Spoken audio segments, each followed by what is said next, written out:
it's Jacqueline, registered dietitian, and today we are talking about food storage. Meal prep storage, anything that goes in your fridge or your freezer when you've got to either put away food that you prepped for the week or of course any leftovers that you might have. So this is a topic that's very dear to my heart because I do a lot of meal prepping, so my fridge is constantly stocked with a ton of food, and I want to make sure that it stays fresh for as long as possible and also safe for my family. So typically you would probably have a mix of both plastic as well as glass in your house for your food storage. I use a mix of both, but I'll tell you the pros and cons of both, and you can kind of decide what is right for you. So with plastic, the benefits are that they're super lightweight.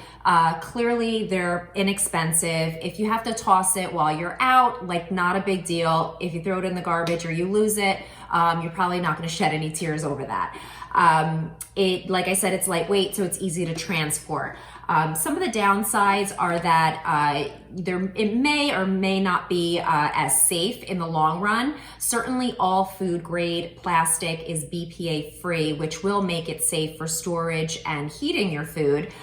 So you shouldn't have any reservations about that, but there still is some resistance sometimes when I talk to people about using plastic. And I'm actually one of them. I do get a little funny about storing my kids' food in here, heating it in the microwave, which I never do, and I certainly never put it in the dishwasher because the heat will just break it down. So it will absorb more odors, which is to me a con, and it is not really like an airtight solution, so it will spill and may not keep your food as fresh as you would like it over the long term. So I would definitely put it in the category of ultra convenient, but not my favorite food storage solution.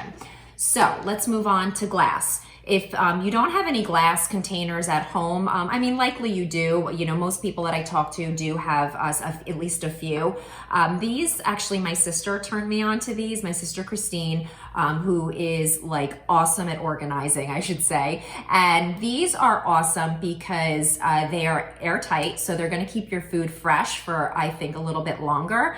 And they also prevent any spills. So this one I have here filled with water. As you can see, nothing is coming out. So you can put soups and stews and sauces and things like that in here and take it with you, and you should be good to go.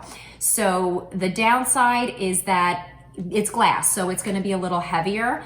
But to me, that's like a minor inconvenience, and they may be a little bit more cumbersome to store. But again, I feel like it's a minor inconvenience. I really love storing my food in glass. And also these are dishwasher safe, all components. So the lids, you can put it in the refrigerator as well as the freezer and the microwave, and they are actually good for the oven too. So you hit all different appliances with this little guy. In terms of getting your lids on here, I mean, this is like easy peasy. If you passed kindergarten, you should be able to do this. I feel like it's a little bit easier than matching the lids on the plastic containers, but that's my thing. So you just snap all sides together and you're good to go. So that is my personal assessment on plastic versus glass in terms of storing your food. You can also write on these and it'll come right off when you wash them, whereas when you put notes, I tend to put a lot of notes on my food, and when I do that with the plastic, I mean, you really have to get some elbow grease in there to get the marker off. So that's just like a little organization tip. So anyway, let me know your thoughts. I would love to know if you have any questions about storing your food. Next week, we are gonna go through my refrigerator, and I'm gonna show you some tips on getting the best organization out of your refrigerator. The reason for that is to prevent food waste, which is something that can be a huge problem that many households experience. I've actually minimized my food waste, I mean, like tremendously. I maybe throw something out like once, like every 2 to 3 weeks. It's really, really unusual for me to throw anything out. And I'll give you my #1 tip in that video on what I do to prevent excessive food waste, okay? So thank you so much for watching, and I will catch you next week. Bye.